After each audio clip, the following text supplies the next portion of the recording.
Good evening and welcome to the MCFC 9320 PUBcast. And tonight I'm joined by Paddy and hopefully Stan will join us. And a huge welcome to everybody in the chat. I hope you're all well. We're going to begin with a little bit of business for tonight before we get into the joy that was yesterday. Andy, unfortunately, isn't with us tonight and probably won't be with us for a while. I think he's just had enough of everything. So he's passed over the PUBcast to myself and Paddy and Stan, and all being well, we will keep going for as long as we can. Isn't that right, Paddy? Yes, and I suppose in terms of life lessons for all of us, it's important to make sure your life's in sync, that it's not out of sync, and happiness is a very big part of that. And Andy at the moment, and I can't really blame him, to be honest with you, has kind of fallen out of love with the football side of it because of the way the club are treating fans and stuff like that. Even the latest episode yesterday where they attacked the banner and took it down and stuff like that. And that can leave people feeling disillusioned and disconnected. So I think it's important for him, even though I'm going to miss him big time on this show, because we hop off each other and it's good. It's good banter, but I think it's important for him from a mental health point of view that he does take that well-deserved break, and who knows, he might join us in a couple of months' time, bigger and stronger. But as you say, we'll try and keep the ship going until, if he does decide to come back. But look, we'll see. There's no promises in life, so we'll see how it goes. Yeah, but we will do our best to keep it going. And at the end of the day, all of this is down to Andy. So we do appreciate everything that he's done and still does in the background. And we just hope that he's okay. That's the most important thing in all of this. So with that in mind, let's talk about the weekend. Now, where do we begin? Do we begin on Saturday with Sunderland doing a job against Arsenal? No, we're not here to talk about Sunderland and Arsenal. We're here to talk about Man City, so screw them. I don't think they should get any airtime at all. That's fine by me, Paddy. You know, I'm just giving everyone an option. But I'm damn, me personally, I'm damn glad the podcast wasn't last night, because I was way too happy. Down the ceiling, wouldn't we? Way too happy last night. Way too happy. So House Captain says that he guesses him and Steve Black will have to provide the innuendo in Andy's absence. Yes. Well, please. We all normally do anyway, so we're fully expecting it. But if we get down to the business of yesterday, we'll start off with just getting the team news. As soon as I saw that team, I felt confident, if I'm honest. I didn't have any fear in going to that game yesterday. I was confident we'd do a job on Liverpool. And I think, Pep, again, made the right choice with the team. Some would say that Savinho was unlucky because he'd had such a good game on Wednesday night against Dortmund.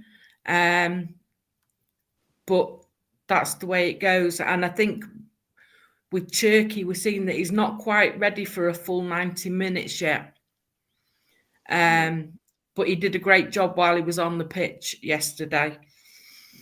I think, obviously Doku is getting all the plaudits, and rightly so. I thought he had the most fantastic game yesterday. But I think it was tighter for man of the match than that.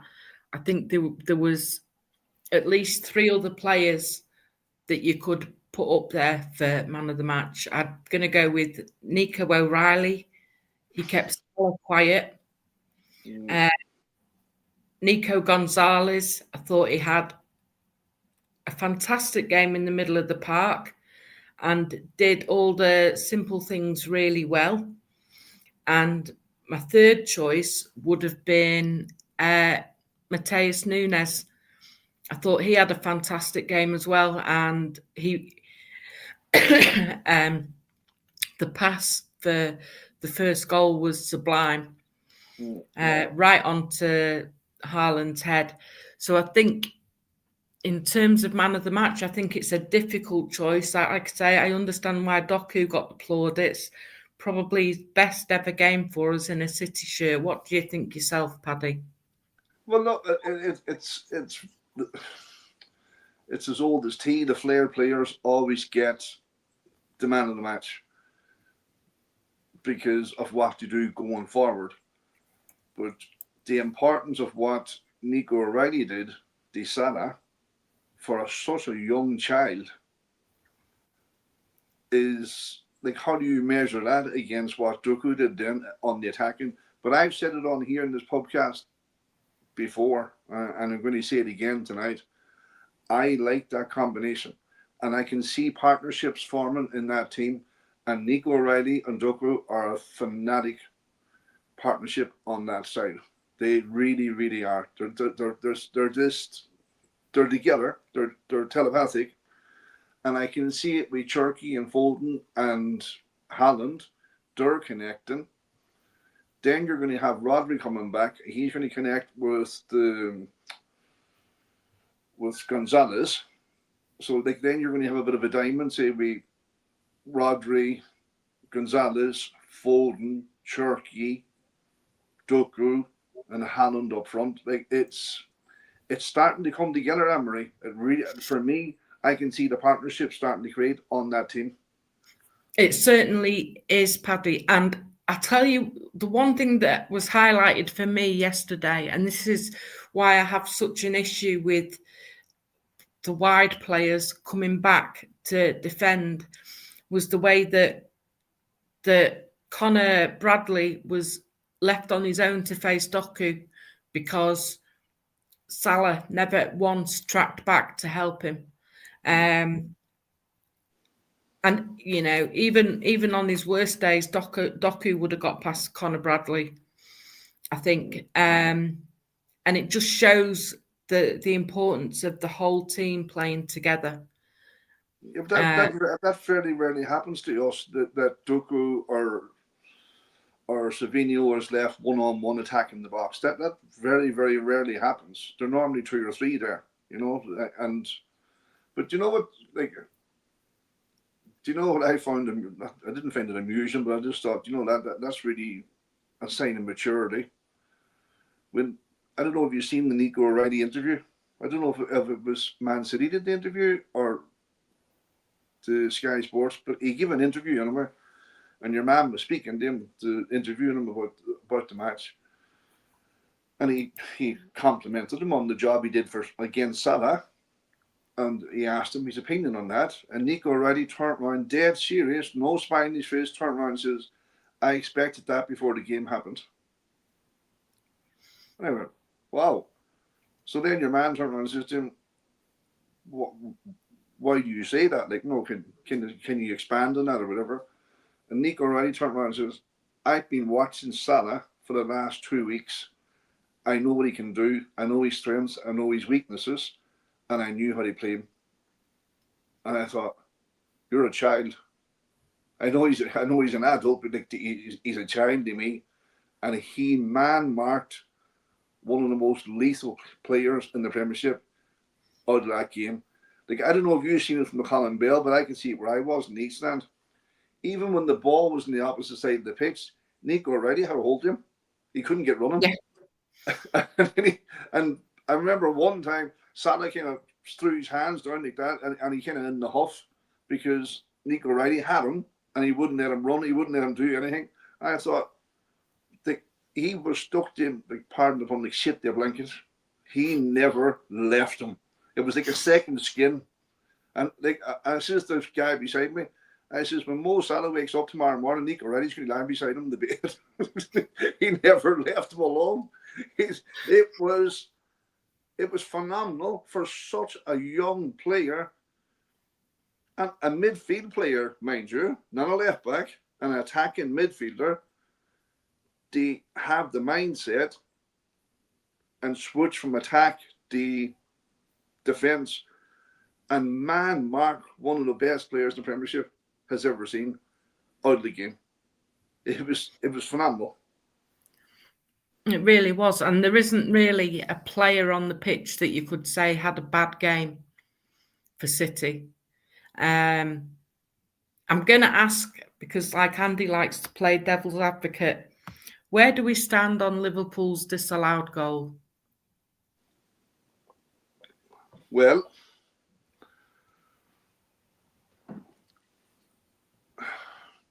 I've seen it. I've watched Match of the Day back 5 or 6 times. I've seen clips of it online. And everyone is a common factor. It's obvious Robinson is offside. And you've seen how quick Match of the Day showed the comparison with the Silva goal against Wolves. That was lined up. That's the narrative now. And Liverpool have complained the hard rep. Have you seen that? Oh, they've complained to the PGMOL, haven't they? Yeah, the fucking petition.com. But my question around that, right, is the position of Andy Robson. If he doesn't duck, where's the ball go? Exactly. It hits him in the head, doesn't it? And so then he would definitely have been offside. So it wouldn't have been a goal? No. And this nonsense, he wasn't interfering with play. The minute you cross that white line, you're interfering with play. You know, and we've had, like, even last week, Pep said, I don't phone referees after the game. Never did, never will. He says, these prestige managers have done it in the past. He says, I won't do it. And he says, they don't ring me. Like, if you look at the seasons that we've had against us down through the years, the Rashford and the Derby. Yeah. Oh, so he wasn't interfering with play, and then he was interfering with play, and he scored the goal. So we have every right to complain then. They're just vile, scum human beings, Liverpool. They really are. And I promised myself I wouldn't go there tonight with Liverpool. But it's very hard. It is hard because there was... Apart from, I mean, obviously when you win a derby, I love that feeling. But last night, coming out of the ground, I was buzzing because I was just delighted we got it. We beat them.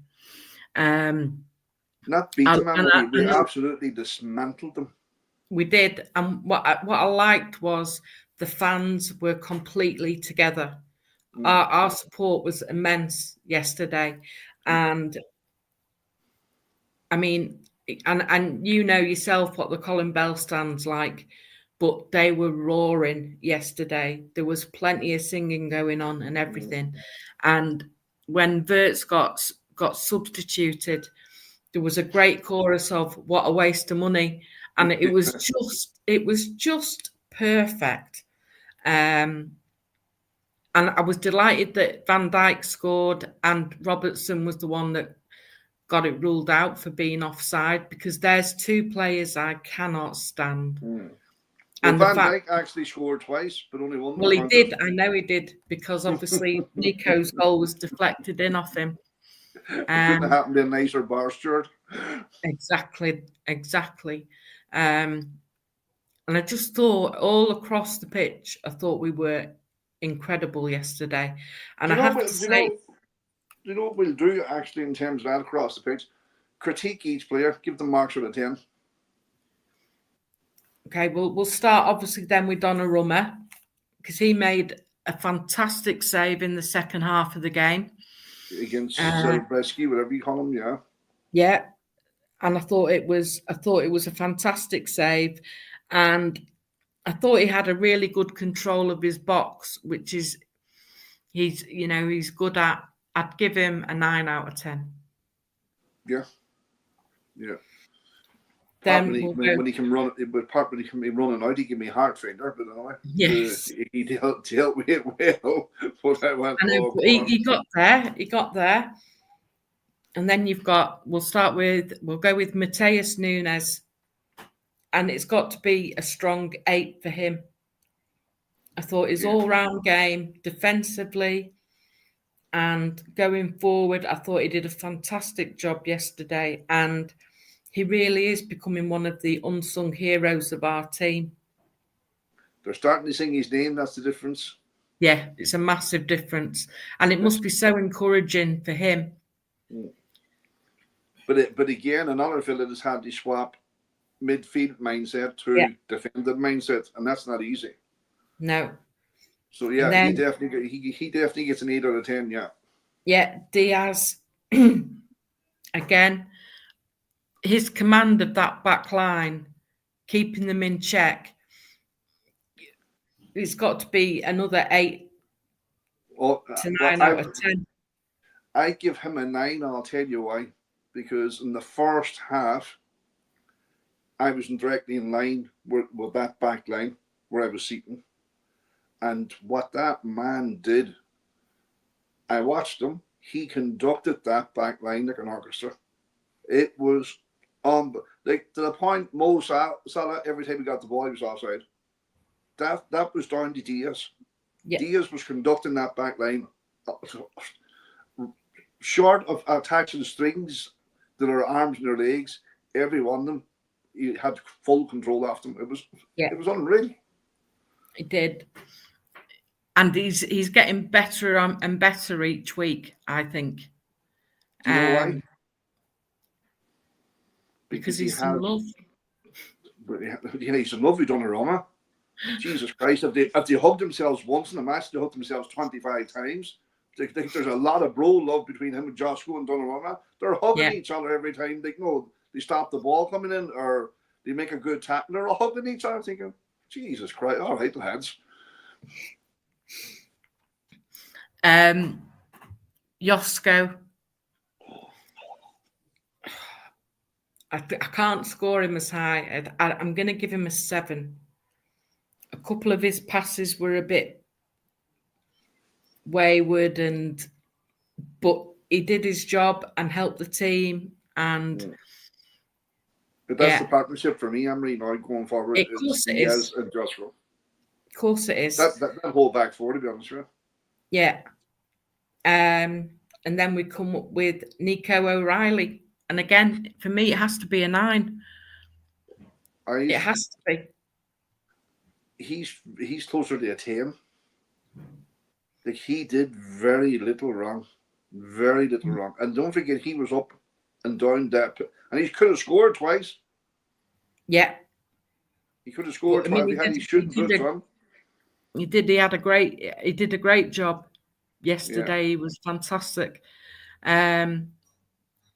Moving to midfield, Bernardo. What do you reckon, Paddy?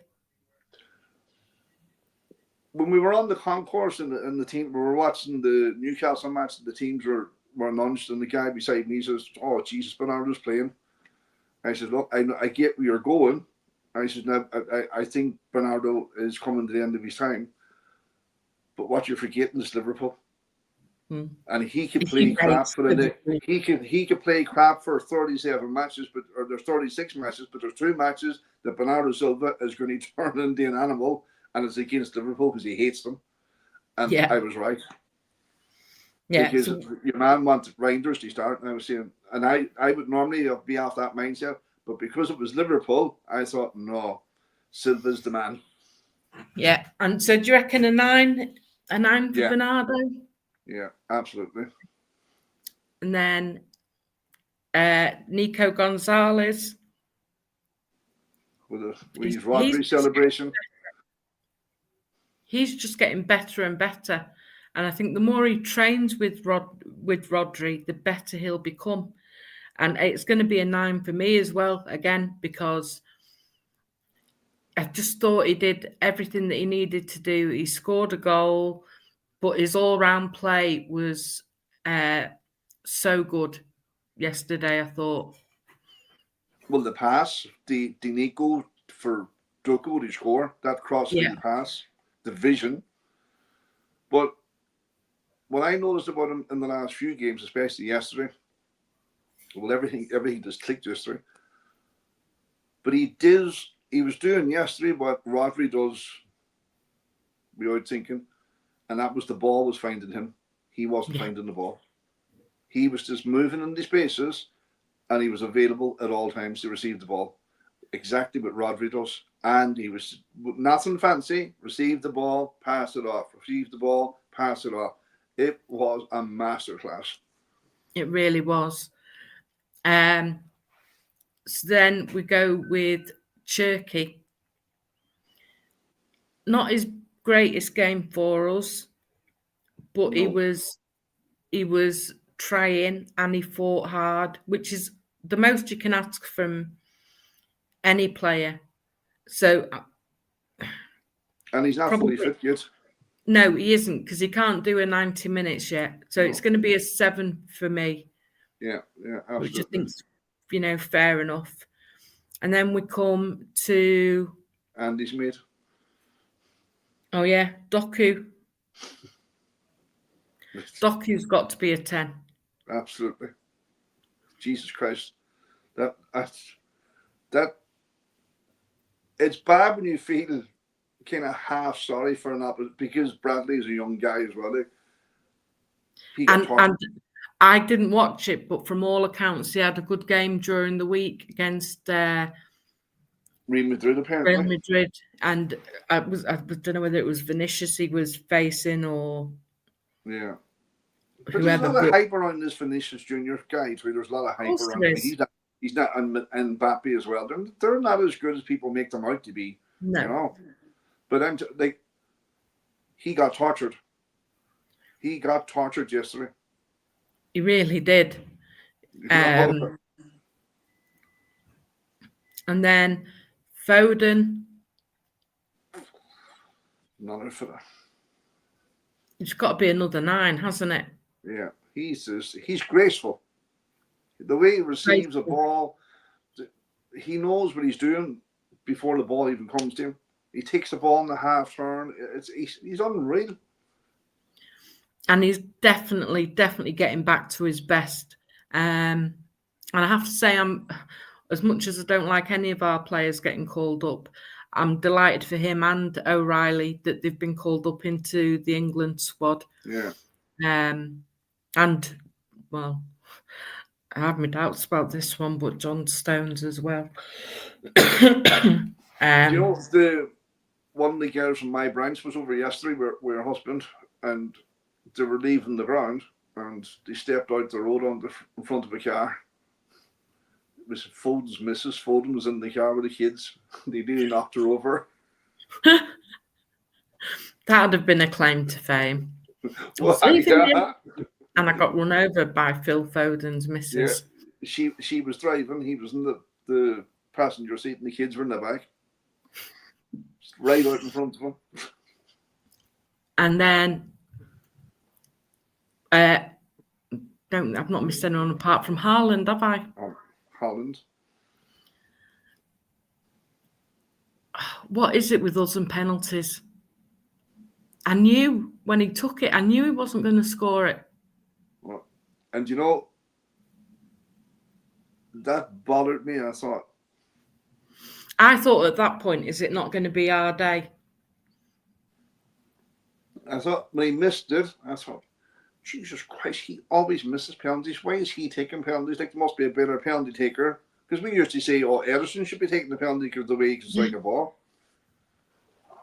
And then I did a stand on it. I went and I got the stats.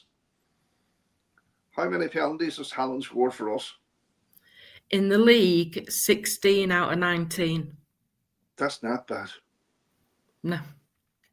Like it was 16 out of 18 up to yesterday. But like, Jesus, that's in the high percentages.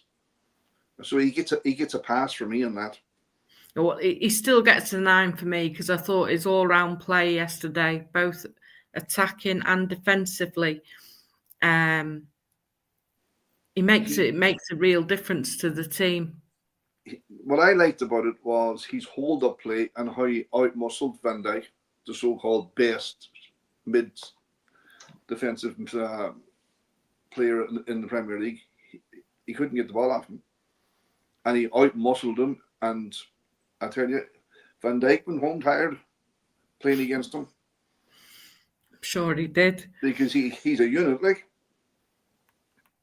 I know Virgil van Dijk is big as well, but like when you have somebody leaning on you all the time, leaning back in India, it takes its toll. You know, but for me, yeah, 9. But yeah, Haaland hasn't missed that. He's only missed out of 19 penalties. He's only missed 3. So you can't be that. I can't be that critical on him. You know, that's there's very few strikers, with the exceptions of say Shearer, Harry Kane, Matt Letizia. There are very few of them that have them strikers in the Premiership have their numbers in terms of penalties. But it is interesting because when it went to VAR, it was interesting to see that we left a player on the penalty spot so that they couldn't mess with it. Who was it? I think it was Phil Foden. No? Who hates Liverpool? Bernardo.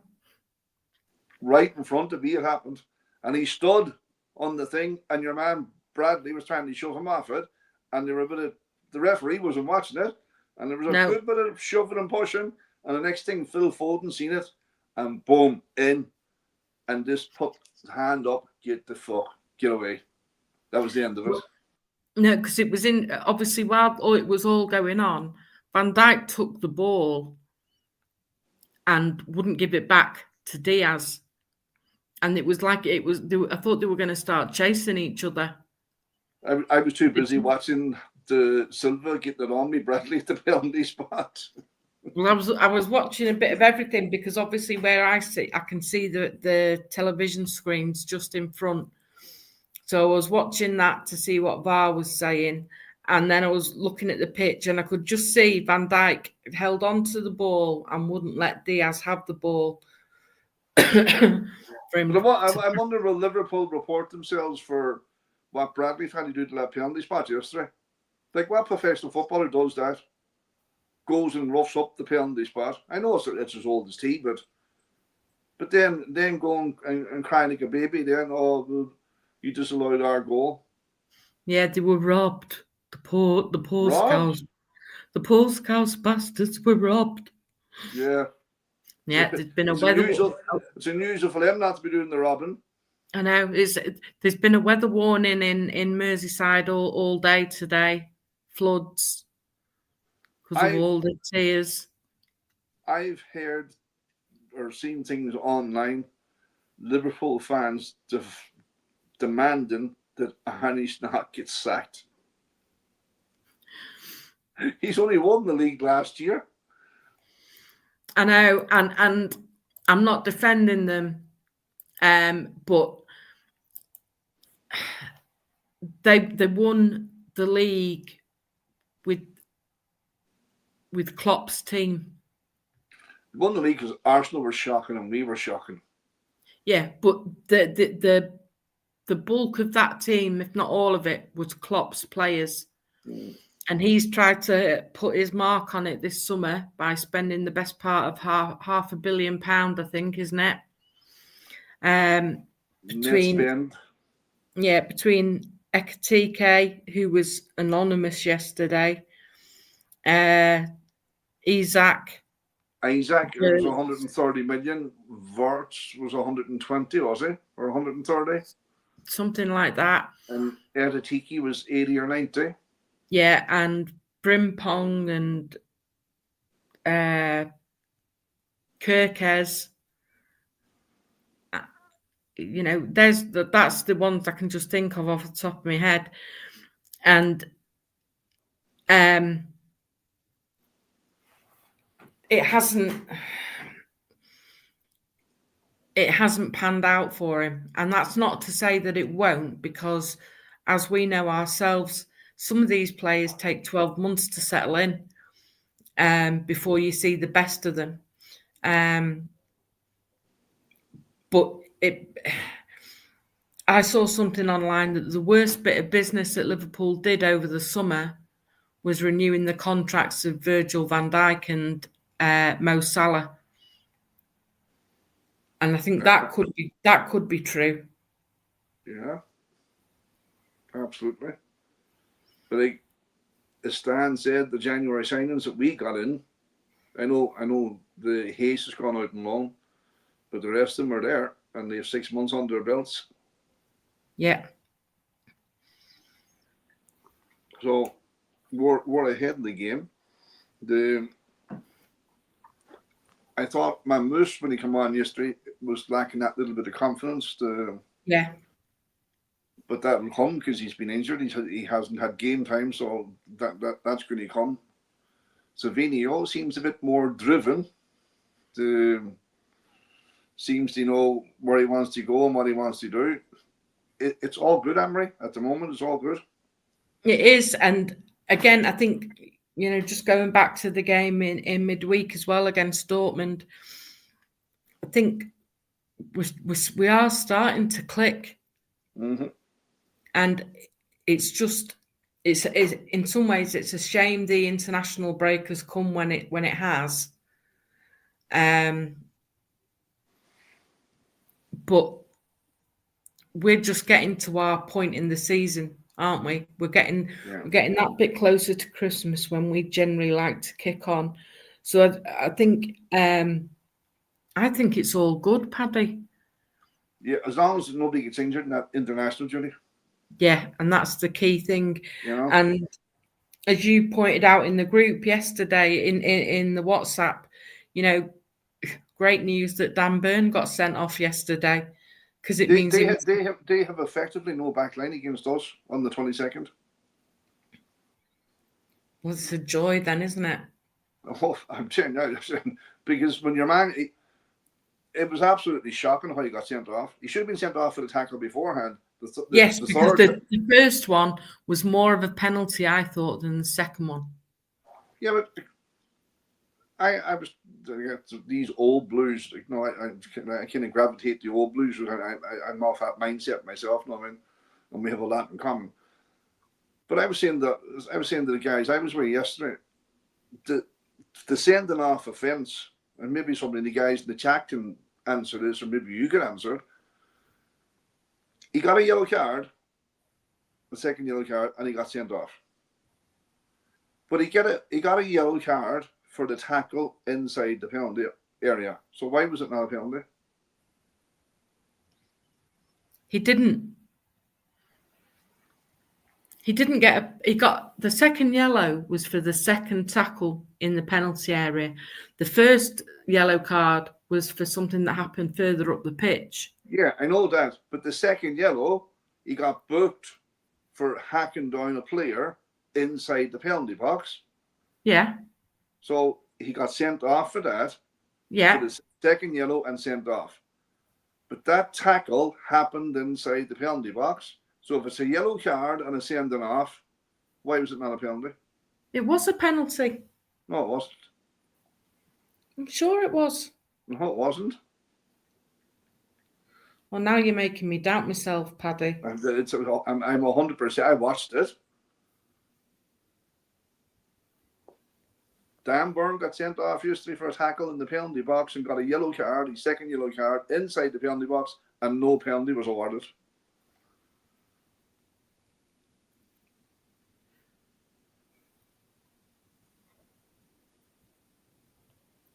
Maybe the guys in the chat can answer that.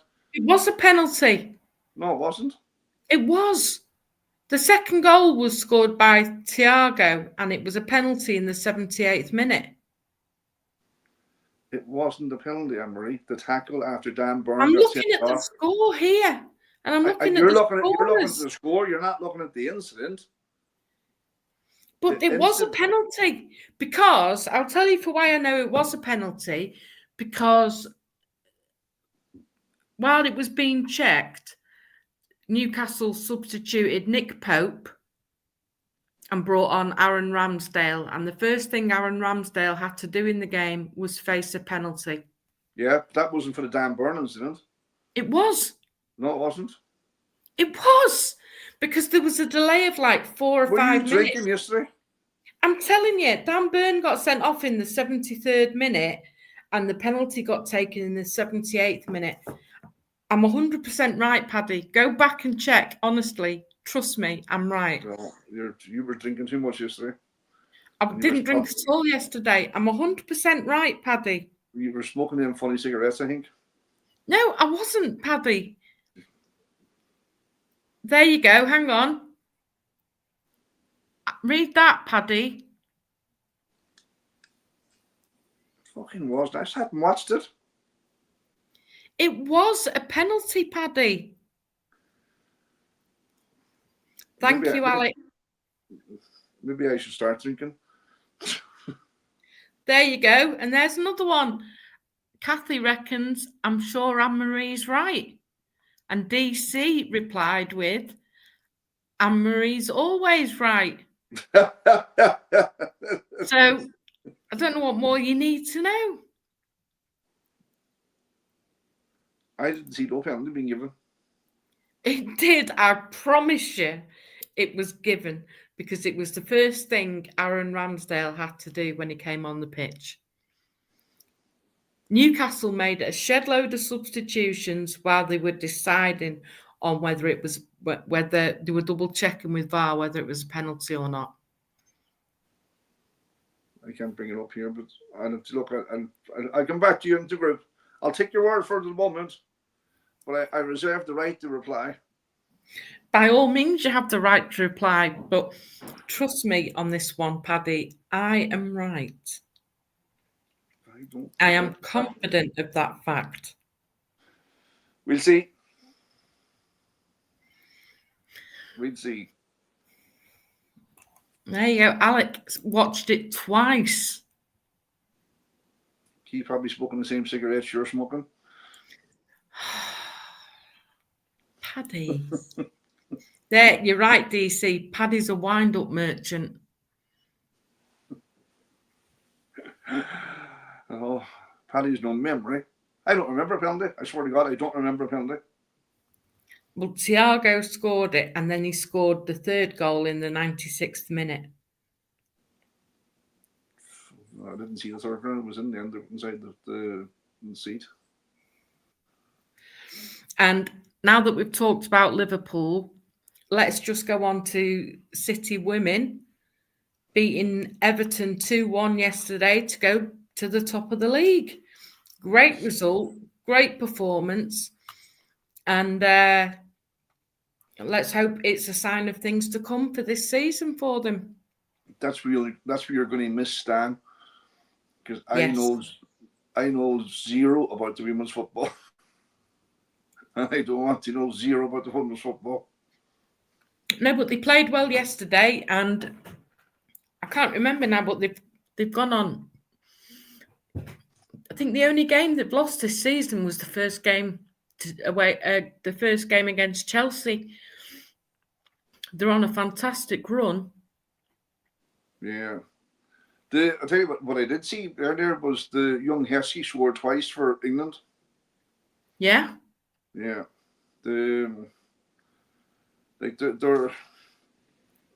I told you I had breakfast with Emma Heskey, did I? Yes, you did. Yeah. And he was last weekend, wasn't it? Last Bournemouth match, was it? Yeah, last Sunday. Very nice guy, actually. I mean, had a conversation about the two sons, obviously, Jaden and Regan. But he was saying that because of what's in front of them at Man City, they'd probably have to leave. Do like say a Cole Palmer or James Trafford or stuff like that, because Holland's after signing a 10-year contract. You have Mamus and stuff like that. It's nothing got to do with their capability, because the older guy is 18 or 19 now, and Emos is like he has to be playing man's football now. But what I'm sorry for them. I mean, but I was saying to him, I said, you must have been very proud the night he came on against I think it was Huddersfield, the two of them. And he says, like, for all I achieved in the game, he says, to see my two sons on the pitch in the first team of one of the best teams in the world, he says, anything I've ever done in my career, he says, it paid in the significance to see my two boys on a football pitch for one of the best clubs in the world. It must give any parent a massive buzz that. So, like, you look at the interview when Nico Riley, come back to that young lad, he signed his contract there last month, was it? And they interviewed his mum, single mum, and you can be guaranteed she worked, and it wasn't easy for either of them growing up, trying to keep control of a hormonal teenage boy, keep him out of trouble, keep him focused, and for him then to have that self-determination. No, not a dissimilar story to Phil Foden. Look at the family background there, but lucky enough, Nico doesn't seem to have that kind of family background. But well, Nico O'Reilly and Rico Lewis both just live round the corner from my sister up in Valesworth. They live 5-10 minutes away from the ground, and they're in a decent area, very family orientated area. There's no big wild nights out round there or anything like that. Yeah. So I think they've got the head screwed on, and he's even the interview that he gave yesterday, Emery, his composure and like, no, I'm sure I studied him. Why wouldn't I mark him out of the game? Like, no, not arrogance or not cockiness. Like, no, just a self-belief that I was going to do a job at him even before I knew he went onto the pitch. I knew I was going to do a job on him. That's not. Plus the fact he went to the botheration of sitting down with a statistician and going through all the videos, identifying what he does well, what he doesn't do so well, and then implementing it then is a different story. And he did that to absolute perfection. But like, his mum must be so proud of him that he has kept level headed. And that was one of the things City did when he signed his new contract. They sat him down and obviously I know they spoke to his mum, but they also showed him a video of his mum chatting about how proud she was of him and stuff like that. And when you watched it, a bit like listening to him, Paddy, I think you just got the sense of how she'd done everything she possibly could for him to give him the start that she could, and that he was, so grateful for it and going to do everything he can to keep it up he's a credit to her, an absolute credit to her. Yeah, he's a credit to himself, more importantly. Yes, he is. Like you're never. I can't imagine. I can never imagine a scenario where you're like read online. I'm just going to say pick up a newspaper, but it's dinosaur behavior.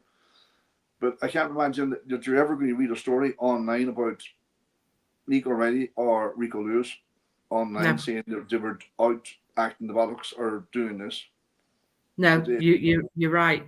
And I think we've got some great kids in there, and it's wrong to call them kids because they're young men, aren't they? It's a sign of my age. Yeah. And it's a real positive sign of what's to come within the club. Well, the next one through now is, I'm going to probably say his name wrong, is McAdoo. I think it's pronounced. He's next. He'll be into the first team next year. he's on the wing as well. Lethal. Do you ever watch the EDS? No. Yeah, I do watch it from time to time. Lethal. But we've got the makings of a fantastic future ahead of us with the team we've got, and we're going to add to it in some shape or form.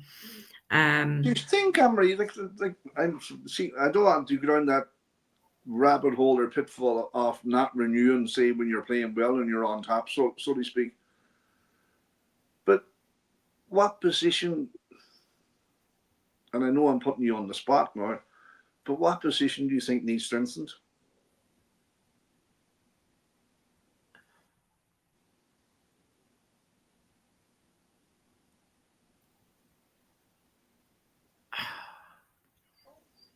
At this moment in time, you see, it's at this moment in time, I don't see a position that needs strengthening.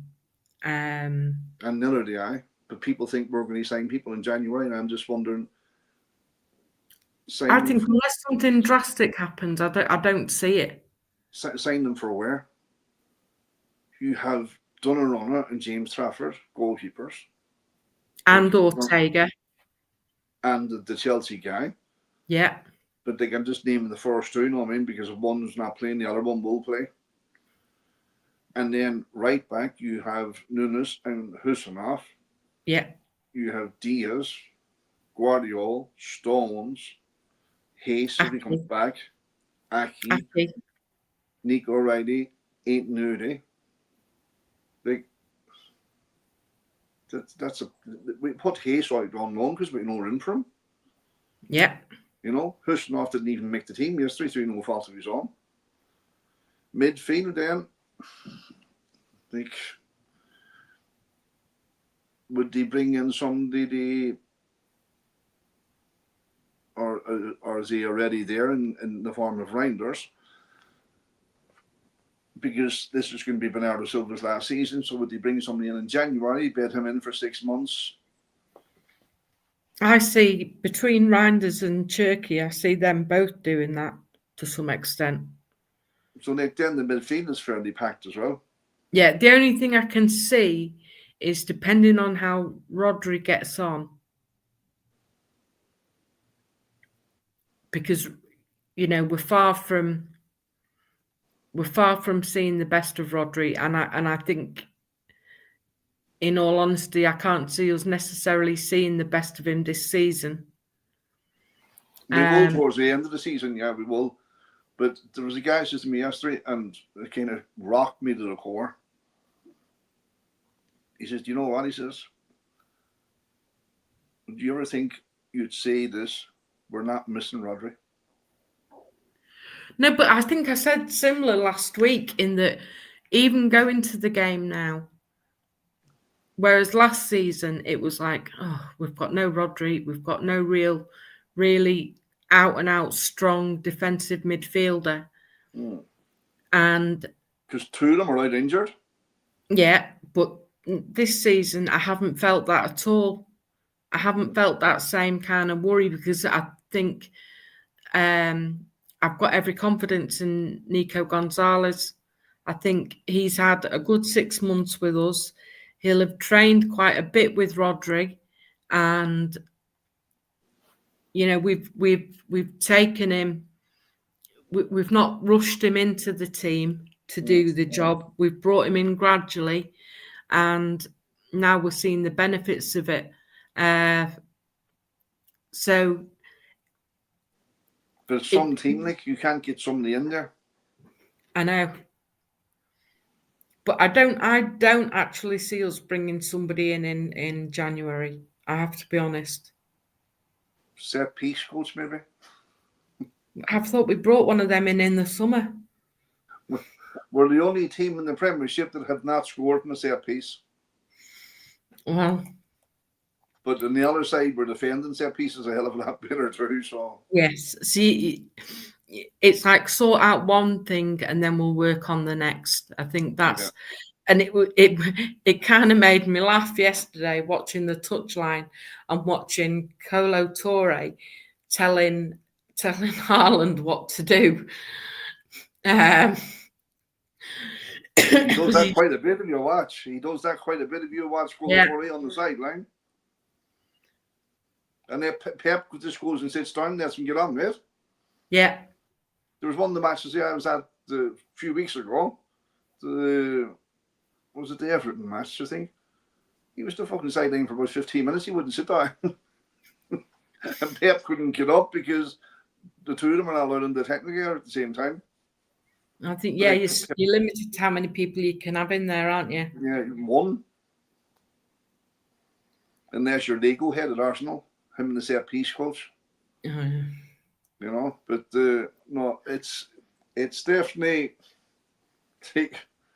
I know if we had a loss, yes, we'd be sitting here depressed over your box, but Jesus, it's fantastic to beat them. It really is. You know, it's like, I know Spurs beat us and all that crack. No, it's not as bad. But if they beat you, or if United beat you, or Arsenal beat you, it's a different story. With Spurs, you've kind of come to accept it now. Yeah, it's a different form of sadness when they beat you. Yeah, well, it just makes you think, why can they, and they do, whether the Spurs fans like to hear it or not, they raise their game to a completely different level when they play us, and yet you look and they couldn't even beat United at the weekend. No, they were shocking. Both teams were shocking. Both teams were shocking, but you just it begs the question, how can they play like the best team ever when they play us? And like a pile of shit when they're playing everybody else. Yeah, they were the dog and duck against United. Yeah. It was just below. But then, sir, Arnie Slattery has come out and said that now all teams raise their game against us. Yeah, you're champions. We've had it for the last fucking 10 years. Welcome to our club. You know, like, you just turn up and the teams will roll over. That's where you score away there and good luck. So it's not like that. They are deluded, aren't they? Absolutely deluded. Like, I, for the life of me, can't think of another team that's actually gone complaining to the PGMOL. Like, not this season, but the only other team that I know that have done that a couple of times is Notts Forest. Yeah, but look at the mental case of the owner there. Yeah, I know. Like, he's gaga. So he threatened to sue Spurs and everything over the pursuit of Morgan Gibbs White. Yeah. You know, but like, why not just take your licking and get on with it? But you see, the bigger picture, right? This is the psychological side now for me, because that's my area of speciality. They're not stupid, Liverpool do. Because they've gone now and complained, we didn't get that decision. Fucking watch the next 6 games, now what decisions they'll get. I know, but it's like it's one rule for them and another rule for everybody else. How many times have we played at Anfield and not been given blatant penalties? But there's method in their madness, because the next referee now the Liverpool match, they went and complained there the last time. So if it's a 50-50 in the opposing team's favour, they're not getting it. He's going to be rolling the Liverpool side. You watch, because of what Liverpool have done today. I'm telling you, there's method in their madness. Yeah. What was the terminology you used to use? Psychological warfare. Yeah, so mind games. Every ref now has been put on notice. If you give a decision against us, we're going to your boss. The club, not players moaning, the club are going in an official capacity and registering an official complaint because they got hammered. But you see, what did they hope to achieve by doing that? They probably realistically in their heads, they probably want to replay. But that's what I mean. They're not going to. Nothing is going to come out of it. It's not going to change the result. What's going to come out of it, Anne-Marie, is they're going to get the 50-50 decision now going forward. Look what happened. Was it against Spurs? And they complained then against Spurs when the decision was, even though it was the wrong decision, in fairness, and it went again, but they went to the ref that time as well and complained, and they got every 50-50 after for about 7 or 8 games. So they're not stupid. I was surprised that yesterday's penalty was, I think they said it was either the first penalty we've been awarded this season, or it was the first penalty that we've been awarded at the Etihad this season. I couldn't remember which one it was, but I think it was the first one this season so far. Yeah. But see, that's the thing about. And you don't see us moaning, though, do you? No, but I sit on both sides of the fence, and I know I'm at every other game now, and I'm over for the next 2 home matches against Leeds and Sunderland. But when it goes to VAR, you haven't fucking clue what's happening inside the ground. I also if they've even play a replay up on the big screen or whatever, I know they can't do that or whatever, but you've no idea what's happening. No. Even their disallowed goal, nobody in the ground knew that was going to be disallowed. So no, it's a poor setup. The VAR. Yeah, it's not great, to be honest with you. But then no, it isn't. I suppose they can't replay the game on the big screen because that'll be biased then. Yeah. But then again, the only 2 teams in the Premiership who don't have proper VAR facilities is Liverpool and Man United. Really? Yeah. How do you know that, Paddy? That's common knowledge. Is it? Mm. Yeah, they're not set up properly for VAR. Do you know where your man went over now and the screen popped up yesterday and he was able to review all that? There's none of that nonsense at Liverpool and there's none of that nonsense at Old Trafford. So not? No, it's it's bad when Sky Sports actually comment on it.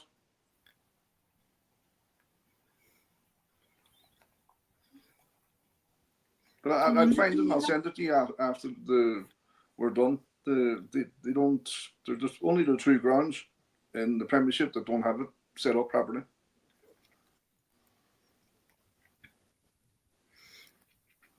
So then, we've got an international break. We don't play again until, is it the 22nd? 22nd away in Newcastle. Yeah, 5:30 kickoff. What's everyone going to do with the weekends? While we've not got a game. I don't know. Well, I'll tell you from my point of view, I'll be damn glad of the break because the last 2 weekends now I've been in Manchester, and going to Manchester for me involves a 48-hour round trip with about 6-7 hours sleep. Because when I'm going, say, Sunday morning, now the earlier Sunday morning, I was up at 3 o'clock, left home at 3:30 to get to the airport, into Manchester, hang around Manchester or book in the hotel early, whatever the case may be. Go to the game, back to the hotel. The flight then back to Cork in the morning is 5 to 6 in the morning. So you get to be at the airport for 4. To get through security and all that cracking in the walk from the terminals and all that jazz. So you're up again then at 3 o'clock. I was up at 3 o'clock this morning to get to the airport again. So I've had 2 48-hour round trips in the last 2 weeks. You're a good man. You're a good man, Paddy. DC. But I'm going to change it now for the Leeds game. Leeds game. I'm coming over on the Friday night, and I'm going to stay Friday night and go back on the Saturday night. Right, I'm not here for the Leeds game. I'm in Paris. You're in Paris, and then the same then for the Sunderland match on the 6th, and coming over on the 5th and flying back after the match. Because it's too much. It's fucking. It really is. Like I'm sitting here and I'm banjaxed them after a day's work. You are. So. Yeah. DC, Dad's good, thank you. He had another procedure last Tuesday on his eye where it's getting so complicated. They've lifted his upper lid and lifted his lower lid, and he's pretty much, when you look at him now, he's got to have his stitches out tomorrow. He pretty much looks back to normal. They've done the most amazing job on him. Not bad for an 85-year-old man. You have to sign him up for Tinder. No, don't. Get him on the Tinder.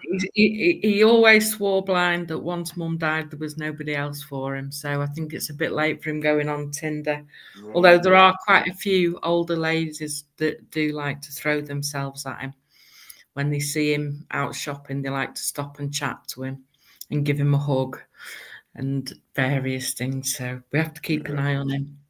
But thanks for asking, DC. He's doing really well. And I will let him know that you asked after him, because he always asks how our show went.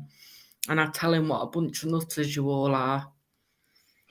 With the panel or the guest to chat? Well, everybody, because I think the people in the chat are probably just as bad as us. Oh, Alex, God. I'm sorry about your mum's dementia. It is hard work. I appreciate what you're going through. It's, you're doing a great job with her. And it's, it's one of those, isn't it? It just shows we've all got things that are going on other than football, and we just, we just do what we can to get by. And this hour or so a week is a highlight for me, because it gives me something to laugh about, and it helps me get me football frustrations out if there are any. But this week there are none. It's been a joyful weekend, and I can't say how delighted I was when I was walking out the ground yesterday. Oh, I bunched on the ground yesterday. The ground was rocking, like. It was really, like, even in the getting back to the train station, so it was rocking. It was just it was because it was them, you see. That was the problem. The arch enemy. It was them.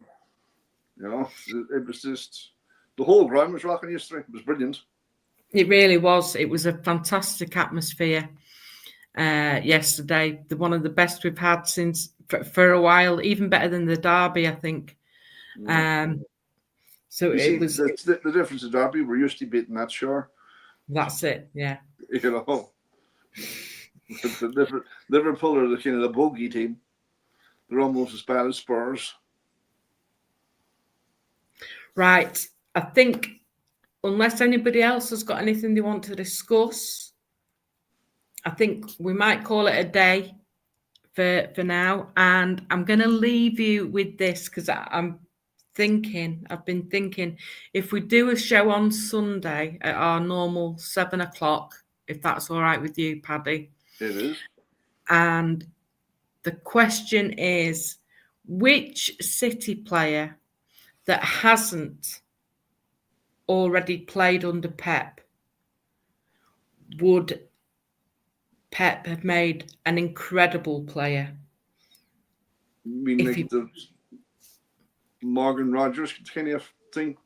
Yeah, or even going back and so picking like David White, for example, or Paul Lake, or any old player that you think would have been an even better player under. I mean, there's very few players that wouldn't be better under Pep, but just think about it this week, and we can discuss it on Sunday. What do you reckon, Paddy? Is that a good idea? So we've already got our theme. You better write that down, because your memory's not great. You don't remember Dan Byrne's no penalty. I do. I'm promising you'll be coming back to me apologising. I know you will. Can I use sleep deprivation as an excuse? Yes, you can. You can.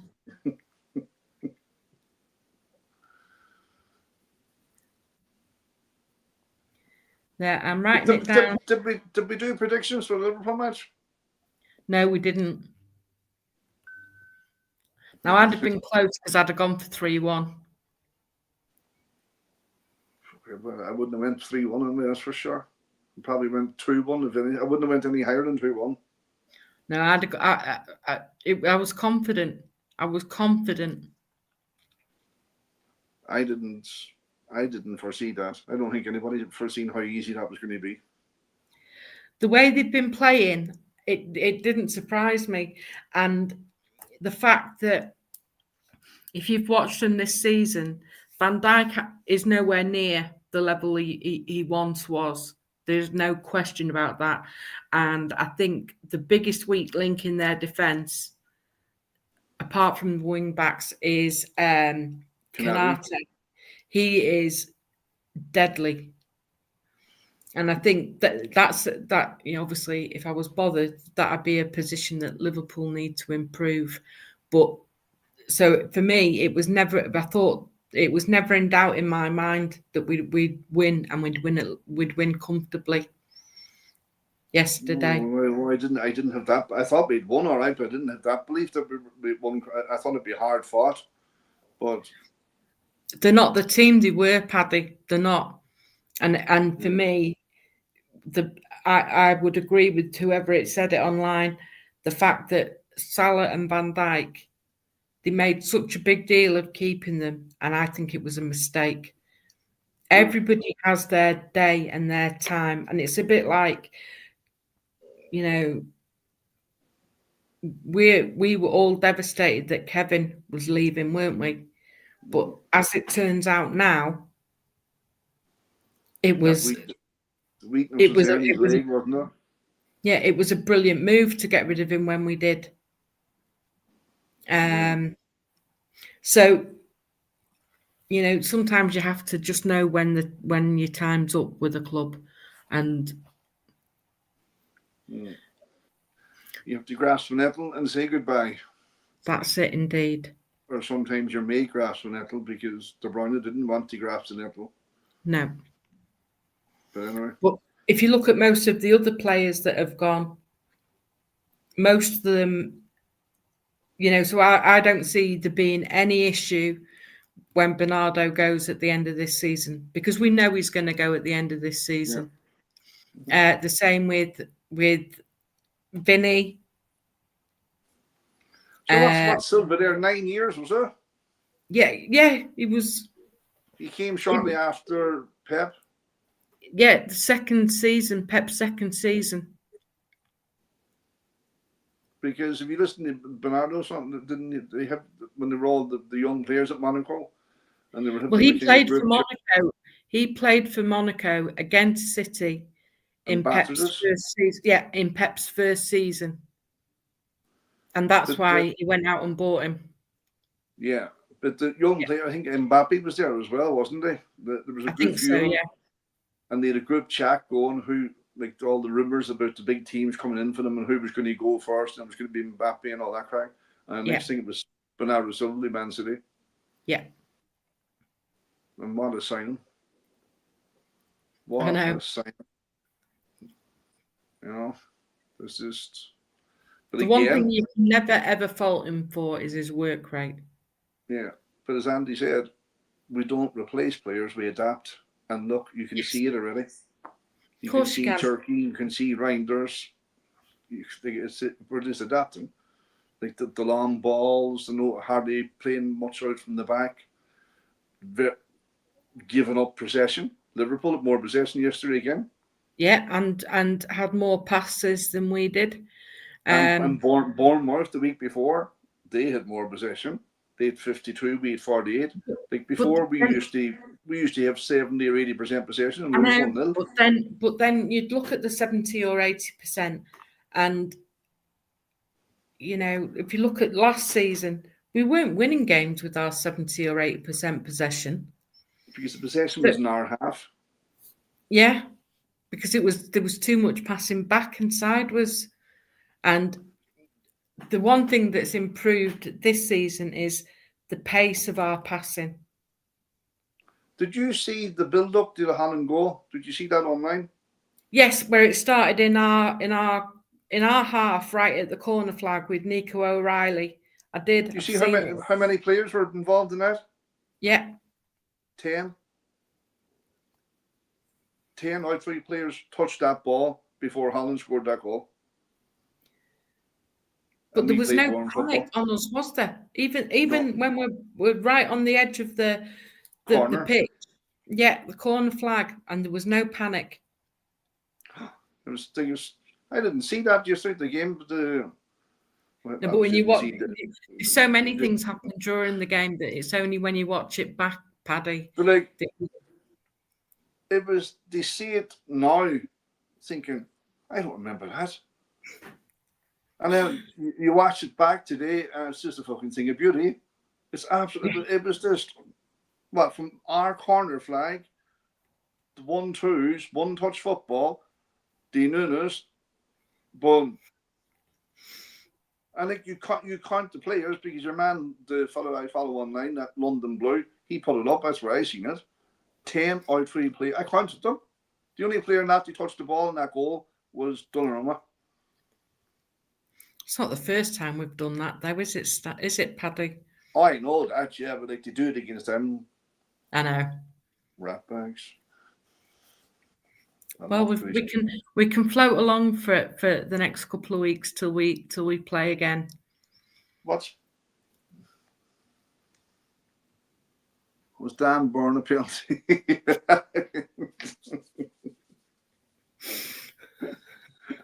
Kyle Walker's, you're going to tell us next week. Mm-hmm. You check it out, Paddy, and come back to me and let me know. You can be sure of it. Yes. So, everybody, as always, thanks so much for joining us. And I've already given you something to think about this week before we meet again on Sunday.